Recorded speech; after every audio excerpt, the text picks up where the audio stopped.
Welcome. It's Thursday night. It's the Audible Live. It's the Thursday night watch show here on Football Guys. We're at halftime, week 7. I cannot believe it at this point already, but we're watching the geriatric quarterbacks, and forgive me for that term because they're younger than me, but we're seeing these guys, Aaron Rodgers and Joe Flacco, two players we've seen for a long, long time that are really playing very, very well tonight.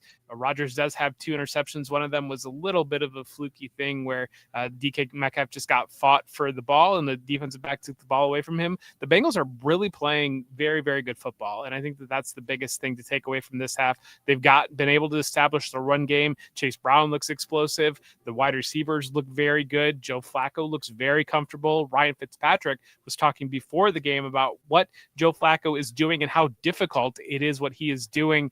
But before I bury the lead anymore, my good friend Matt Waldman is here with me tonight. And Matt, how are you doing? What do you want to dive into and talk about this game at all? Yeah, I'd love to. I think Joe Flacco gives you a good example of, I think it was brought up on our base camp, on our staff, about how does a guy who, word vomit statistics, about whatever you want to say that he was so bad at in Cleveland and what wasn't working, and then what wasn't working statistically in Indianapolis. How can someone insert, again, word vomit of statistics and data? And I'm poking fun at one of my friends here, but how can he be all these things bad and Cincinnati think that they actually got something worthwhile to trade for him? And I think the answer is that when you are playing in a bad offense in Indianapolis at that time, with either injured or young receivers who aren't quite ready, or receivers who are limited. Michael Pittman is not a number one receiver. There's no number one receiver in Indianapolis. And we'll probably get to that down the line too today.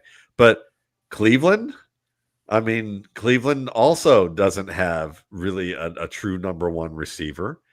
And their offensive line play hasn't been great either.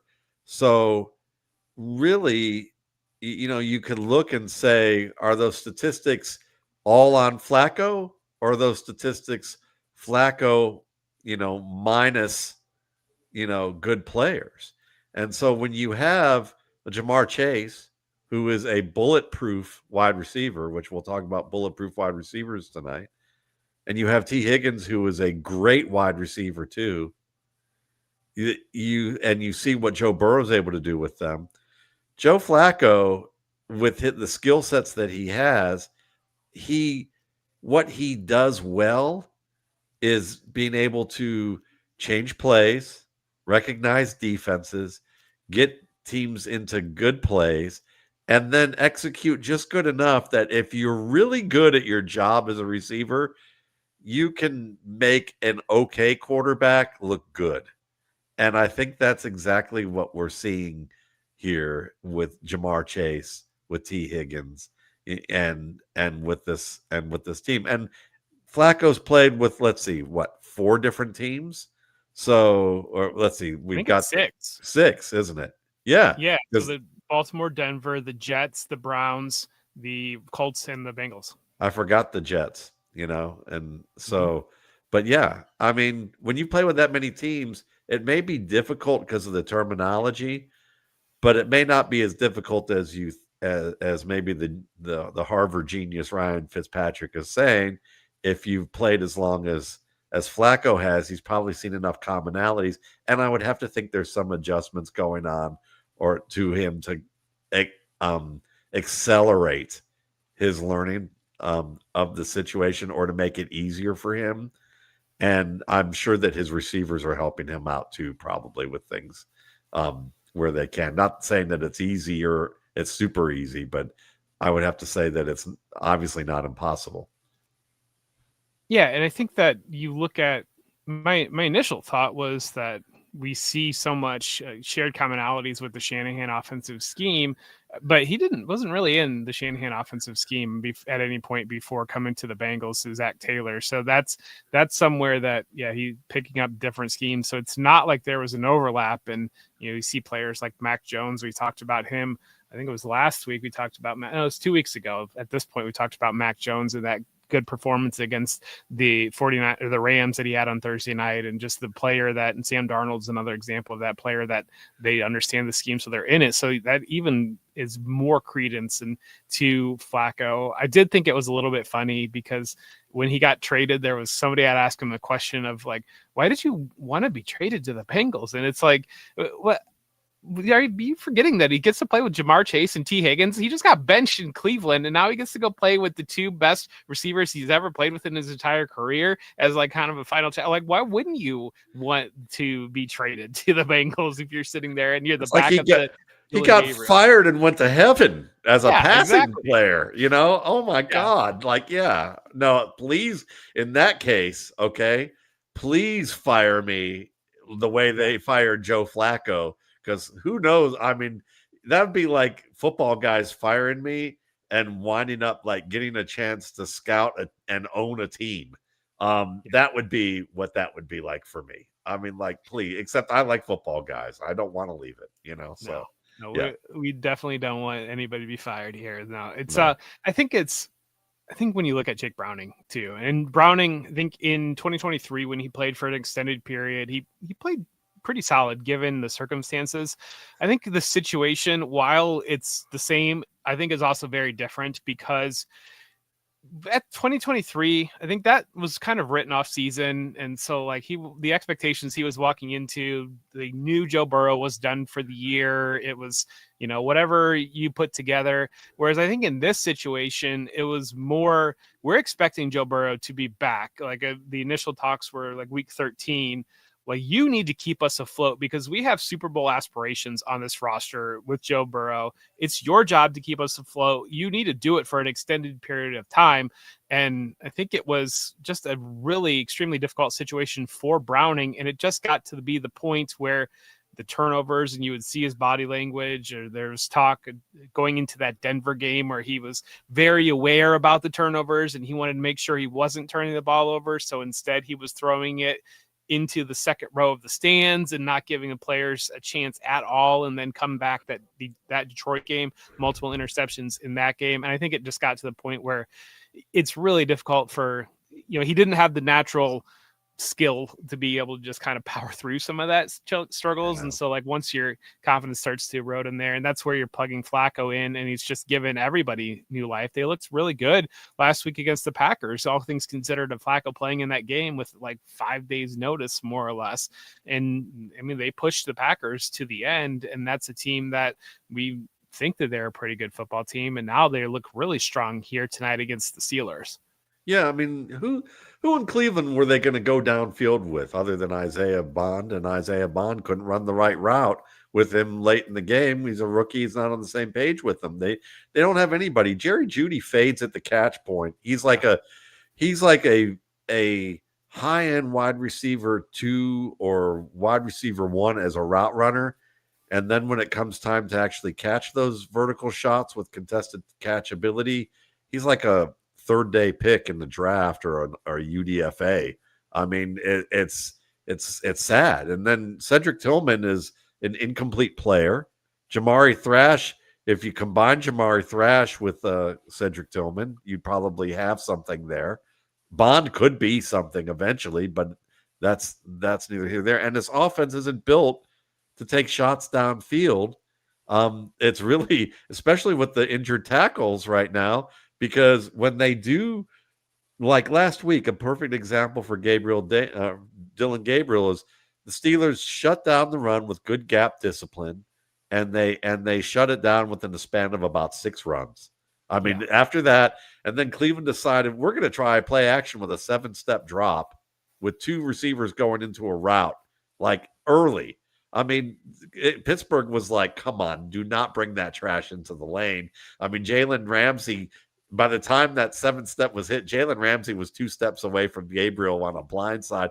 and Jerry Jeudy was still like 4 steps away from breaking open, and there were only 2 guys in routes.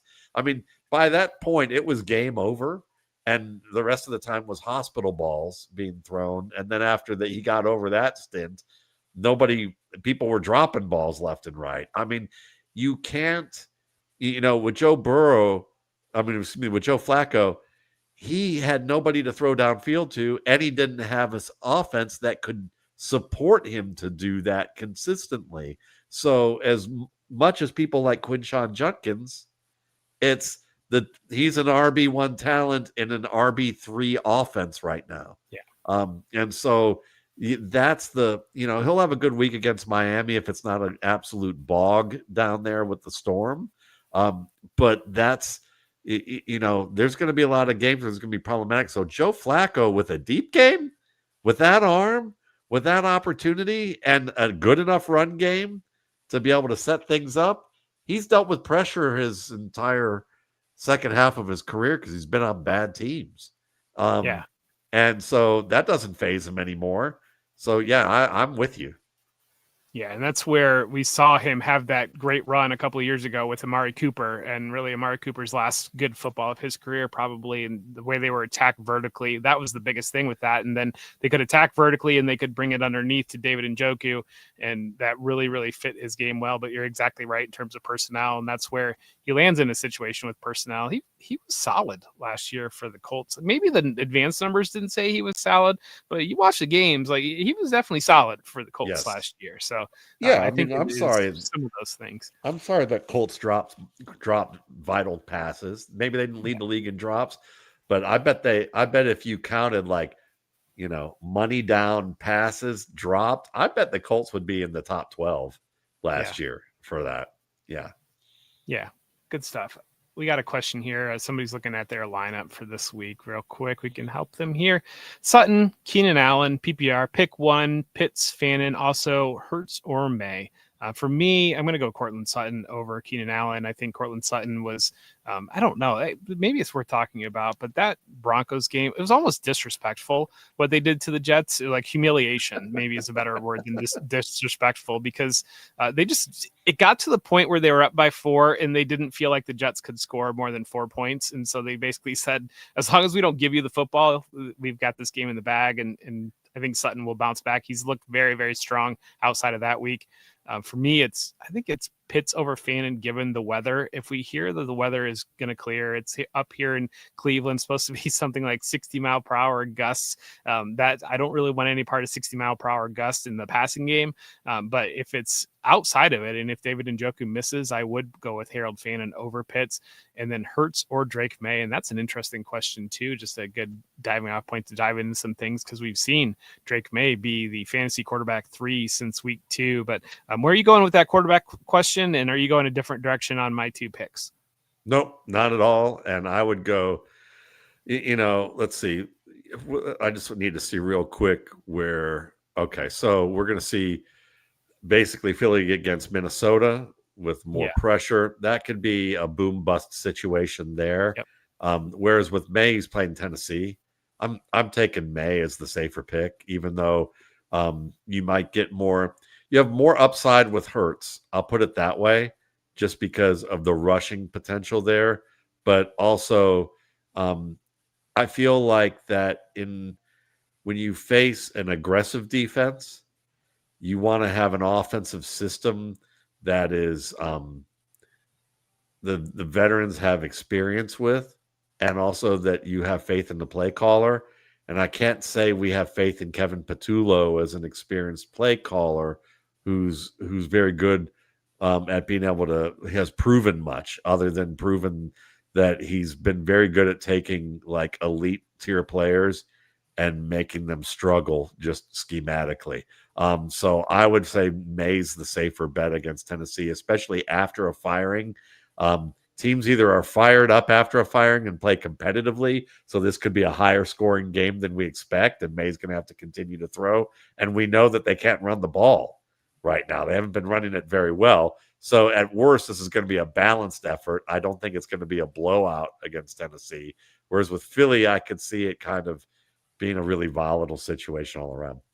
Well, and you talk about after a firing, and I mean that New England Tennessee game is after a firing, but it's also after a firing because Mike Vrabel is going in there with the Patriots after he got fired by the Titans, and the Patriots have been the hottest team in football like the last couple of weeks at this point, and that's where I think you could see them really just open it up and pour it on Tennessee and not take any mercy really at all Yeah. on the Titans. I think that the Titans you look at, and that's one of those things that sometimes you look at, points against by quarterbacks, those types of things. And the Titans have just been in a position where it's not been particularly competitive in a lot of their games, and so that's going to kill the quarterback production.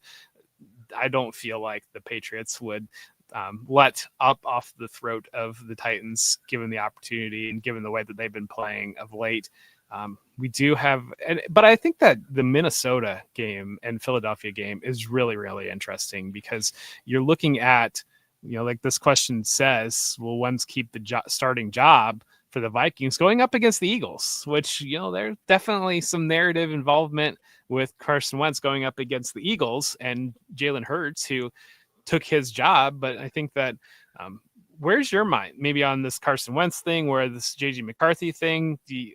I really don't think it was a soft benching. I think McCarthy was actually hurt, but they definitely seem to want McCarthy to be 100% before he goes back out on the field. Yeah, I mean, I think we can look at this a couple of ways. I think the baseline answer that we know without all the niceties and context that all the BS that I'm gonna sling after this is basically that the Vikings might arguably be the worst team in this division. Okay, the Packers are and the Lions are vying for the top, and the Bears are the upstart who are better than people think because they have the best coach in that division, arguably. Maybe second to Dan Campbell. Okay. And the Vikings, though, they can't at 3-2 with a winning record and one game out say we're going to go to the struggling rookie quarterback um, if Wentz is playing well enough to keep them competitive. So I think that there is something to say about maybe they didn't softly bench him, but they're not going to hardly promote him back into the definitively promote him back in the starting lineup if they still have a winning record after the next 2 to 3 games. And or if Wentz continues to play well and they're still in the thick of it.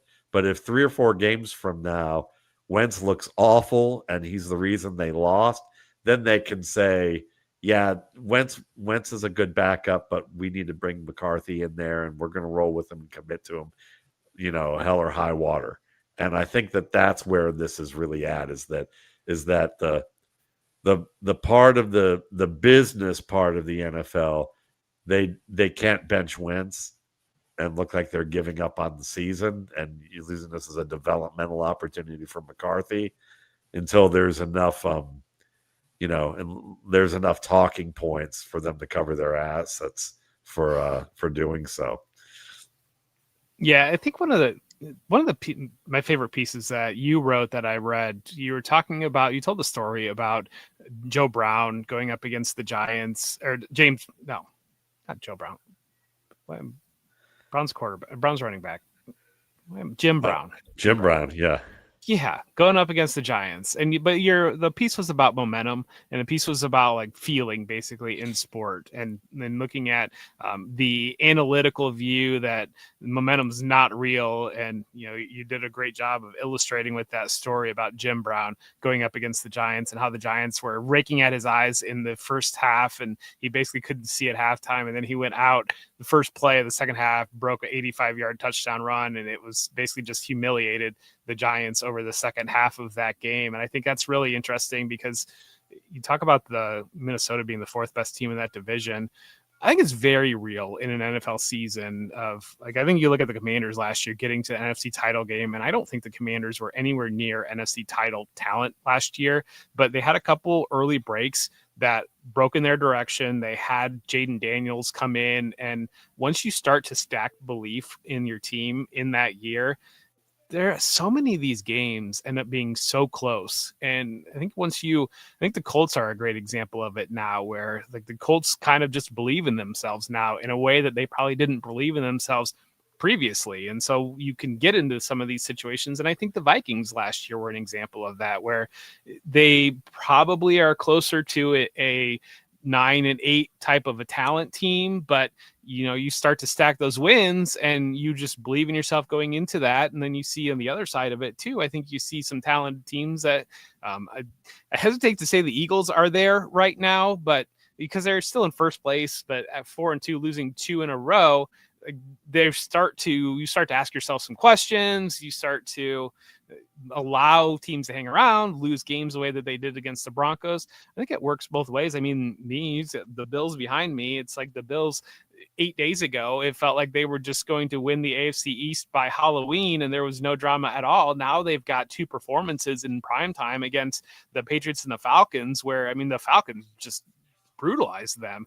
And then the Patriots had no fear at all, and that just changes the complexion of their season too. And I think it's just a really interesting thing to unpack within football within a season.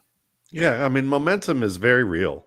And I think that what happens is that the analytic oriented part of society, of our football community, and not all the people, there's just some more extreme elements of it, are people who, quite frankly, from my experience, have never had either positive, successful, or any experience with actually managing teams of people or being involved in the management of teams with people. Because if you're in an operations job, you don't have to even be in sport. It's a performance craft. Yep. Operations management is a performance craft. Performing sports is on a stage. It's a performance craft. Why do you think they have such affinity with celebrities? It's not just because they're famous. It's because they both understand what it's like to perform under the pressure of being on a big stage. And part of that is that, if we're going to break it down by numbers, let's do that for just a second. Like, to talk the talk of the person who's screwing this up by saying momentum doesn't exist, just do what I tell you data wise and it's going to be okay.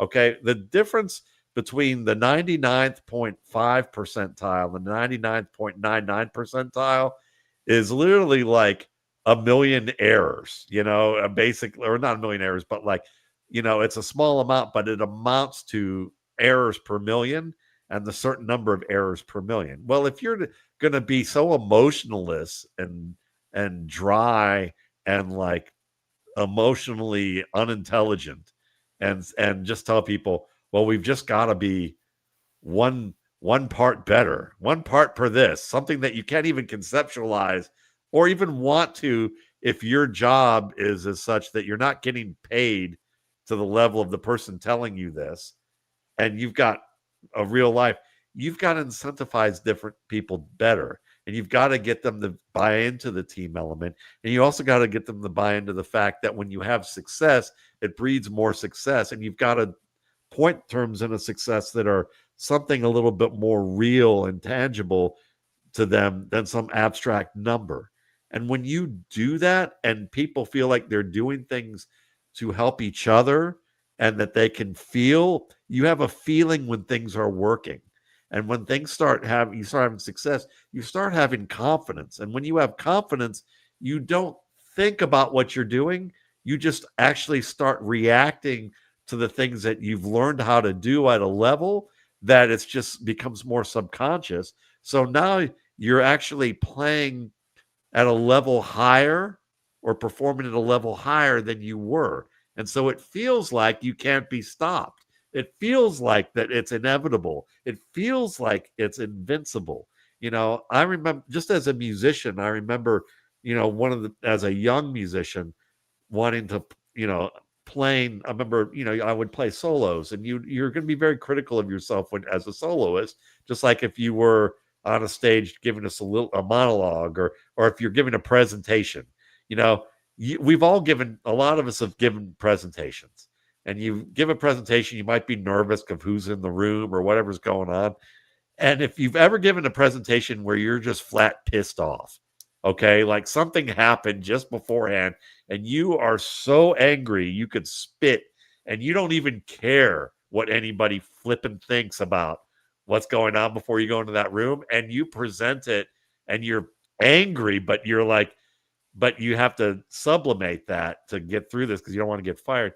You end up giving a great presentation, and the reason why is it was all the subconscious stuff. All you were just doing it without thinking, and the emotion took you away out of that, rather, and now you're just killing it, and people are like, man, that was awesome. Now you're still ticked off, and you're probably still, but you're like happy at the same time because you realized you were on as well. That's what happened. That's why Brett Favre had that unconscious game when his dad died. I mean, as difficult as that was, and it can go either way. You can let it overwhelm you and you overthink everything and you're horrible, which is why it was difficult. But the other side of that is that when you stop thinking and you just play, because something else is on, you just got to get away from what's occupying your thoughts and your feelings, and you're putting that feeling into something else. You can perform out of your mind. And that's the whole thing about why teams like, the momentum can be good, because when it's good, you're not thinking at all. You're just reacting to everything, and everyone feels it, and they're in the zone together, and you play above your fighting weight. And when it isn't, everyone's overthinking and everyone's trying too hard. And we've all tried too hard at something where we feel like we're just an absolute idiot with whatever we do. And it could be something that we're great at. And then at that moment, we're overthinking it. And you're like, I am the most inarticulate human being alive right now. And I can't even say like two words, piece them together articulately at this moment. It's that bad. And I think that people, when they just measure it dryly and they're in a room by themselves and they're not working with a team, and they just shove theory at somebody and say, this is how we're going to go about doing this. People can't relate to that. I mean, that's research and it's helpful, but you've got to learn how to translate that practically. And that's why I think the data part of it can fall flat. Yeah, and I think that just right now we are seeing a great example of the emotion of the momentum in sport when you look at what we're seeing with the Bengals here tonight, where everybody had given them up for dead. And the expectation was the Steelers would come into Cincinnati, roll, because the Steelers have just had that type of start to the season. And probably when Jake Browning was the quarterback, that belief probably might not have been there when the teams were stepping on the field. But you get Joe Flacco, who had just gotten benched, and we just talked about new lease in life and put into this amazing situation for a quarterback. He's coming into the room like all ready to go, and all of a sudden that whole tenor of that room picks up around him. And you talk about guys, you're overthinking it, trying to be perfect, knowing that Joe Burrow's out of the lineup. It's on you. You've got to be perfect to come up and bring the team up to overcome this. And now all of a sudden you're playing with house money. You've lost those 4 games. Why not just let it go out and let it hang out and let go with Flacco? And the performance just of the team in general turns around, and they've looked very, very good coming off of this game here tonight. Yeah, no doubt. So Jeff, I mean, let's talk about. I mean, we're looking at Jamar Chase. All right, Yes. he's 11 for 99, and a touchdown. And the thought was Joe Flacco, or losing Joe Burrow, he's just not gonna. He's gonna fall down at least a tier, in terms Yep. of his play. But then we look at his former running mate, Justin Jefferson. And it seems like they could, whether it's Josh Dobbs or Carson Wentz or McCarthy, it doesn't matter. He's still a wide receiver 1 caliber player. So I'd love to talk about what we think makes a bulletproof wide receiver, one who's like, he's going to give you starter production regardless of the quarterback they have, at least in 90% of the circumstances. What are traits that you would say people should keep an eye out for before, because, what people think is, you can look at Chase and Justin Jefferson, you've seen proof of that with them statistically. That's easy. But, what about first and second year guys that we don't know for sure, but we might have to, but, we don't have the statistical proof, but you can look on the field and say, these are things that you can look for and say, I would bet on that guy to be good and be bulletproof that way.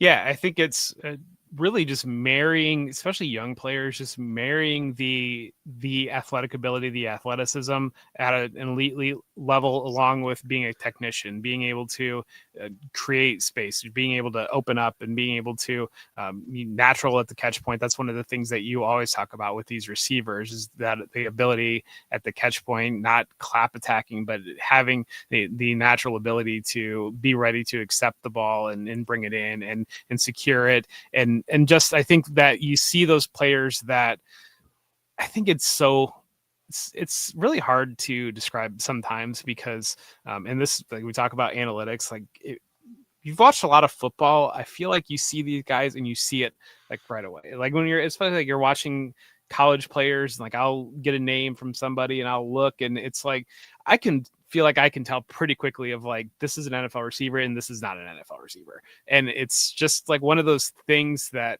it's hard to describe how to get to that place outside of just watching a lot of football. But I think when you're looking at the highest level, I mean, if you're looking at college, it's players that still, they don't look like they belong on the field with the players that, like Jeremiah Smith at Ohio State right now, does not look like he belongs on the field with the other players that are on the field with him. And then recognizing that at that level, because I do think it's easier to see at that level and then bringing it into the NFL level, and guys that can translate immediately to they just don't look like they belong on the field with some of these other guys, is the easiest way to describe it, but the hardest way to describe it as well. It's like almost the old, like, you see it type thing is part of it. But again, just marrying elite athletic traits with high technical skill.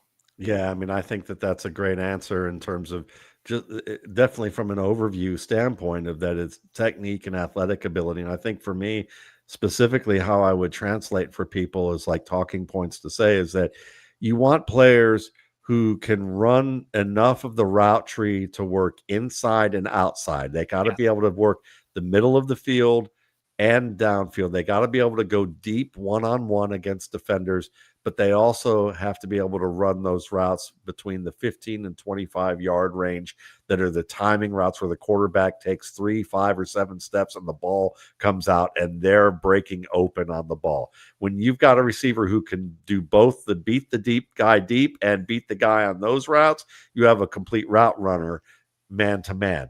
You also, and then you would expect, that's not always the case, but most of the time, if you have that, then you have also want a guy who is heady enough to understand zone coverage, that he can adjust with his quarterback, and his quarterback knows that he's going to make the right route adjustment because he read the defense the same way the quarterback did. And so you're going to want to hear about quarterbacks saying he's already on the same page with me, both in zone coverage and adjusting as we have scramble drills and understanding where to go. That's what separated Ladd McConkey last year. And then I would say, if you have that, you're pretty much 90% of the way there. The last percentage of it is what you mentioned too, is can you go up and win the ball and be that alpha who outfights the defender for the ball? Can they just throw it up and you're going to find a way to get it?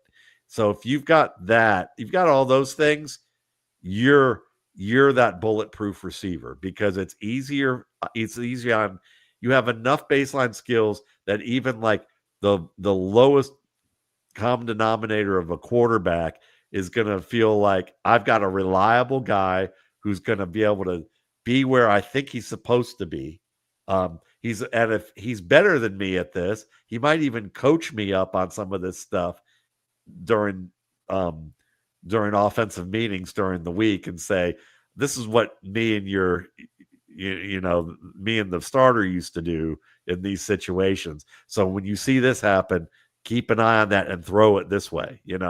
Those types of things can happen. And I think that also, so I think it helps on that fashion, and it creates a level of trust. And when you can do those things, it also means that you're getting the most targets. You're getting the most targets, you're getting the highest leverage targets, and you're getting targets that are trust level targets that, that quarterback says, it's a tough situation. We it's a money down. We're not playing by football theory here. It's going Antonio Brown's way. It's going Jamar Chase's way. It's going Justin Jefferson's way. Try to stop him. This is that point in the game. It's 1-on-1 basically, and we're going to see what we can do. Yeah. So the way that I conceptualize it is I think of three different layers on the field. And so when it comes to the passing game, you have the deep layer, you have the intermediate layer, and you have the short layer. And the short layer is great because that's how you can just kind of run up some volume. Like for our fantasy purposes, that's where you get like the 3 or 4, just, here's, we're going to stack 5 points on like just right in this area of the game. The deep game is fantastic because that's obviously where a lot of the big splash plays will be generated, and you'll get them from that direction. So that's good there to be able to have that element in it. And then kind of the intermediate is like the gotta have it. Like we need 8 yards right now. And like that's where, and if a player is able to do and excel at all 3 of those areas, and kind of like as you were describing it, I think you're exactly right. And one of the things that pinged in my mind is Xavier Worthy last year of like all through the preseason, all through camp, he was the deep area of the game. And they were like, learn this because we've got Rashee Rice, we've got Travis Kelce. This is going to get you on the field. This is what adds to our team. And then about the halfway point, the Chiefs, they didn't have Rice anymore. Kelce was not looking like good. And so they moved Worthy into like the short area. And I think I see it so much in the fantasy space where people will say, well, he was only good in fantasy the second half of the year because they had him running Rashee Rice's routes. And like if like that's sure, I understand a lot, but do you know how hard that is for a player to be able to midstream, middle of the year, when you've only been introduction into this offense, is the deep element of this, that like right in the middle of the season, you're going to do this thing now as well. And how few the players are that can actually do that thing at an NFL level as a rookie in an Andy Reid offense with Super Bowl aspirations. And so that's where like kind of, it's just funny sometimes because the language, the conversation around it will be, well, I mean, that they just put him into that role. Okay, you can put a lot of players into a role. Doesn't mean they're going to do anything in that role. The fact that he was able to go into that role and excel in that role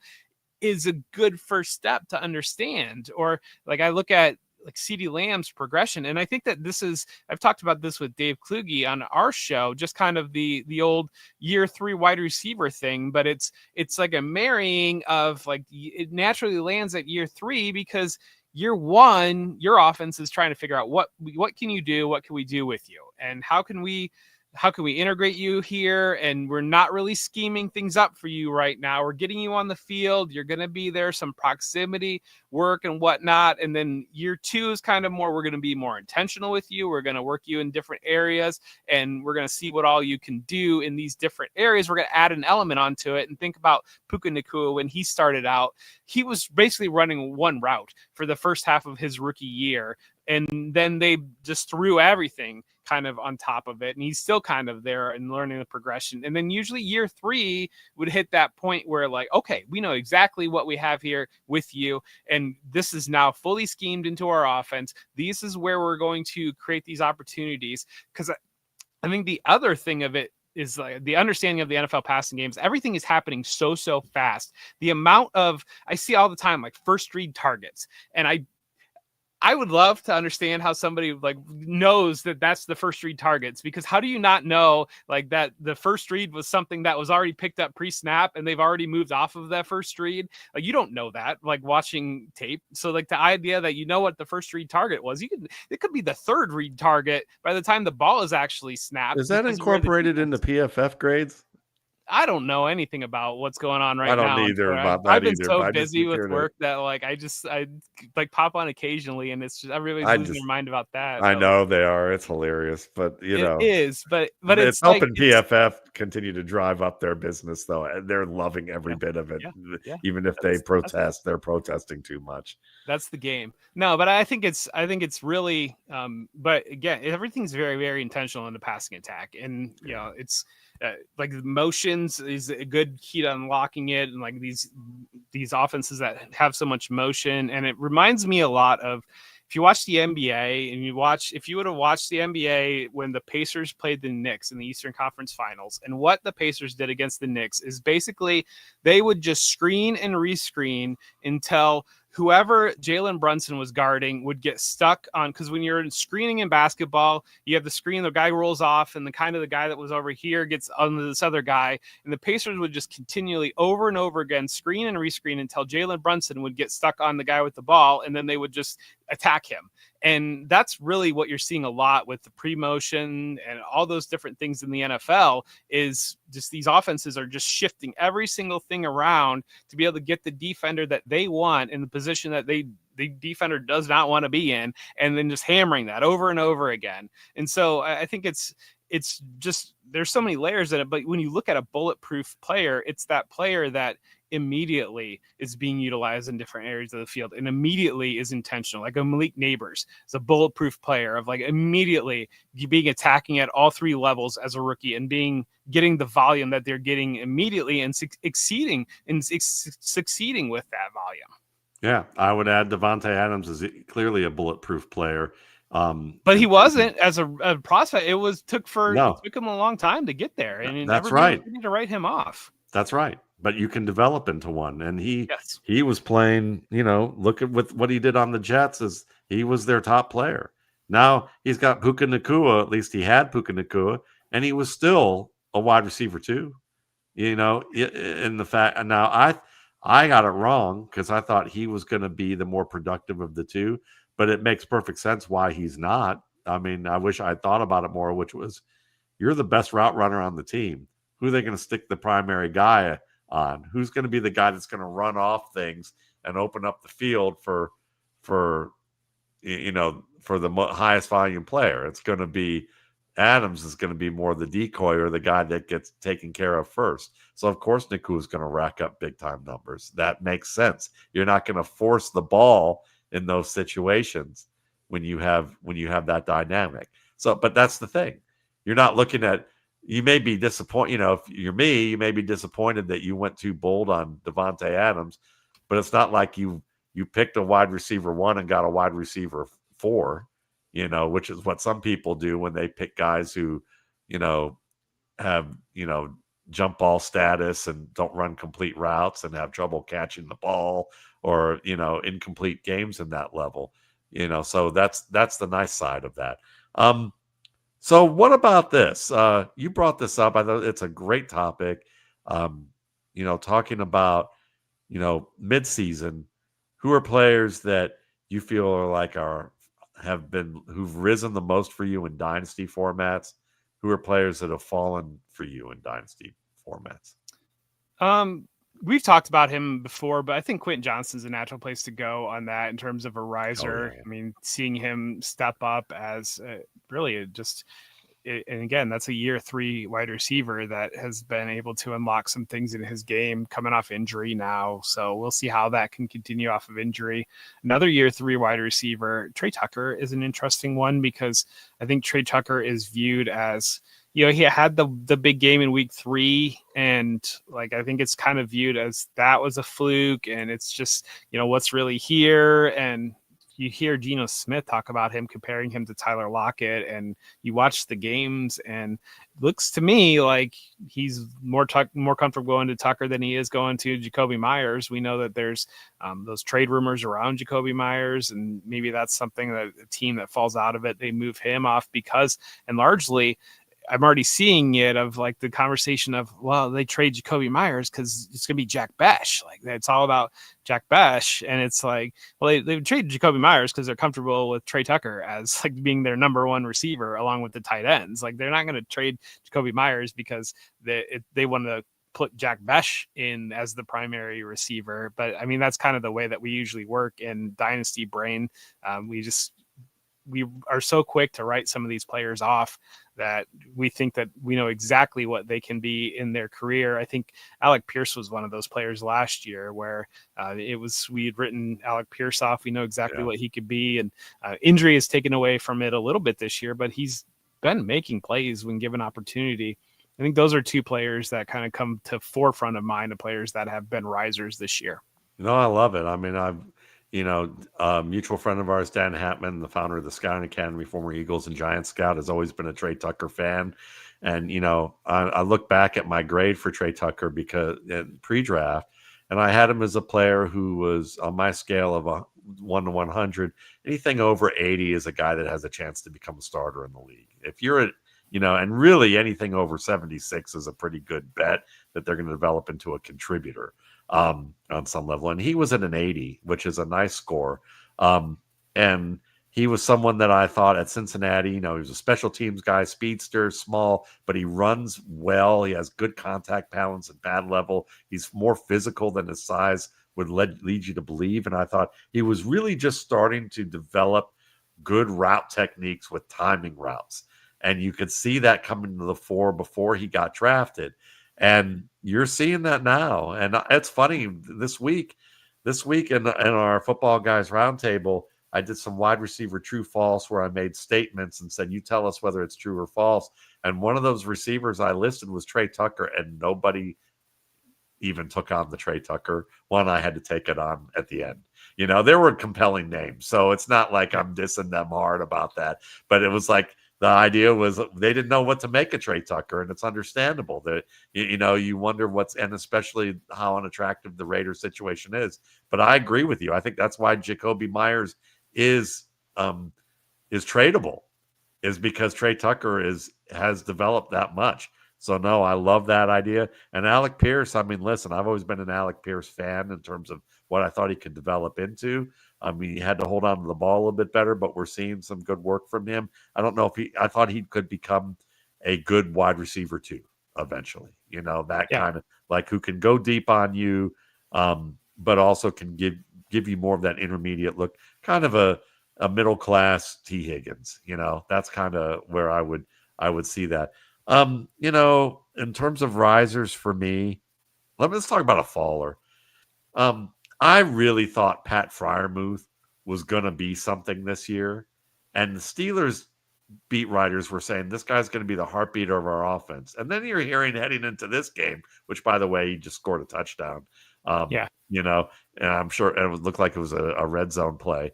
That's where I thought he'd be. Like, I thought he'd be at about 500 yards and 9 to 11 touchdowns this year. That's where I thought he would be.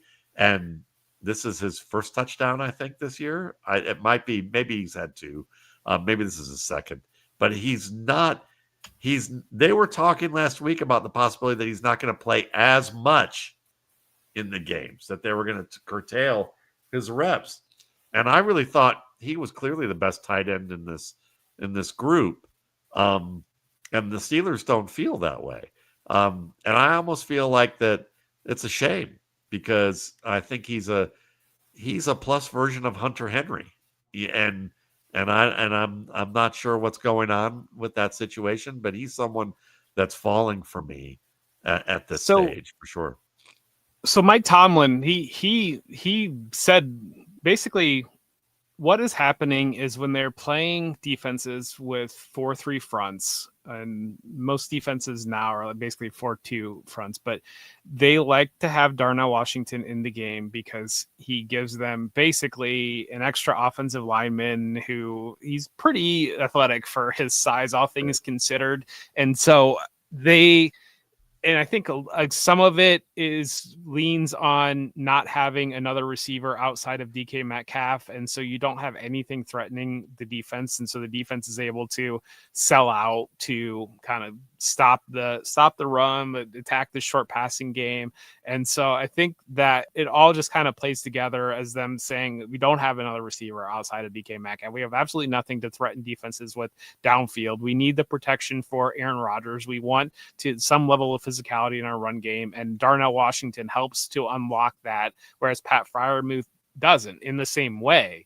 And because there's probably about nobody else in the league that unlocks that in the same way that Darnell Washington does because of what the package that he brings. And so basically they're running into these, like, you're playing against Myles Garrett. Like, if you're going to have an extra guy to be able to participate against Myles Garrett, you want Darnell Washington out there, or do you want Pat Freiermuth out there? And that's where I think it's landing on Washington being such a rare, unique player in what they're doing within their scheme, that he's just out on the field every single play. And then they're having Jonnu Smith out on the field and DK Metcalf. And then it's just, you're getting Freiermuth caught up in the wash on, they have Cam Hayward that plays, then they're Scotty Miller's out there right now, like those types of things of what's that fourth guy look like if that's going to be your three guys that you're going with outside of the running back. And so I think that's what's happening with Freiermuth.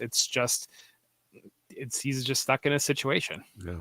I think another guy that I'm higher on now, and I've elevated to the point that I feel like he is someone that I would target to build around in a dynasty league. And I like to build around quarterbacks and in premium PPR tight ends. And of course you have your bevy of receivers, but a quarterback I would have on my short list to build around now based on age and ability and where things seem to be heading is Drake May. I liked Drake May enough to develop into a starter. He certainly had the grade for me where I felt like, yeah, I think in a couple years he can, but I think that there's some trapdoors to his game that we need to be careful about. And if it doesn't work out well for him, these trapdoors could be bad. But I think he's turned into, and I know you're going to have to hear me out when I say this, people, when I talk about this, but don't react when I use the term or use the reference to player Mitchell Trubisky, because I know that you think of Mitchell Trubisky as this bumbling, starting quarterback who throws tons of interceptions and can't manage a game well. And, just it never looks great. And he's a career backup and he was a complete bust as a player.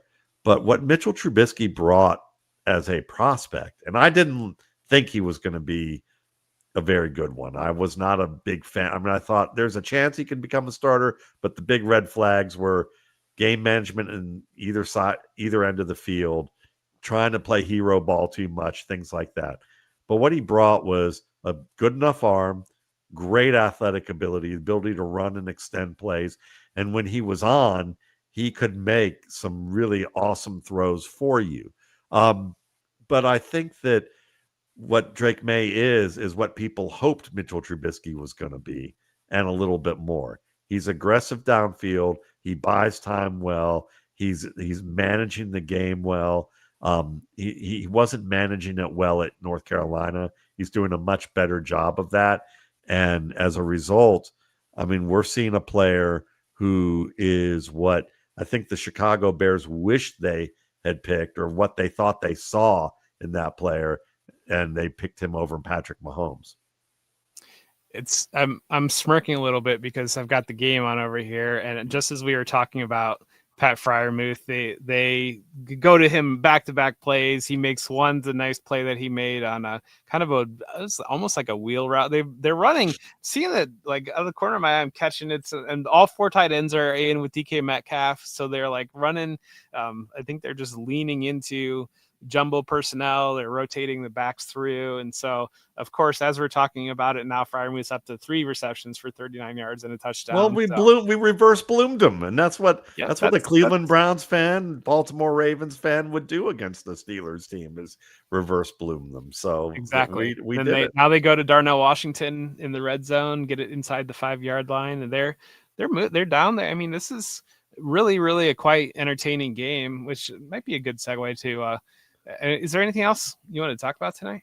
No, I'd love to watch football. How about you? All right. I would also love to watch football. And I'm All sure right. that our audience, our fantastic audience, would love to watch football too. So we definitely do appreciate you all. And I think we got some long time football guys, listeners, and just supporters in the chat, which is just amazing to be able to have that. And, Thank you. one of the things, being able to participate and share this space. I mean, the Audible Live on Thursday night's been really a core to my fantasy football experience. And I hope we're able to bring through some of that, of just the appreciation to it, but really just the appreciation for you, the people out there, because that's really what it comes down to. I know, Matt, you're a teacher by profession, and I'm married to a teacher, and I think that it's the reason why we make this content. It's we love football first and foremost, but we love to help people, and we love to teach elements of it as well. And we couldn't do that without the great people that we have supporting us through Football Guys. Yeah, we love you and appreciate you, and thanks for tuning in and being a part of the community that we have at Football Guys. And thanks to you, Jeff, for doing a great job of hosting the show. It's fun getting to chop it up with you, and also with the guests that we bring on. Hopefully we'll get some more people to Hayes other than just the Marine that we had on a couple of weeks ago. Will do. Take care. All right, take care.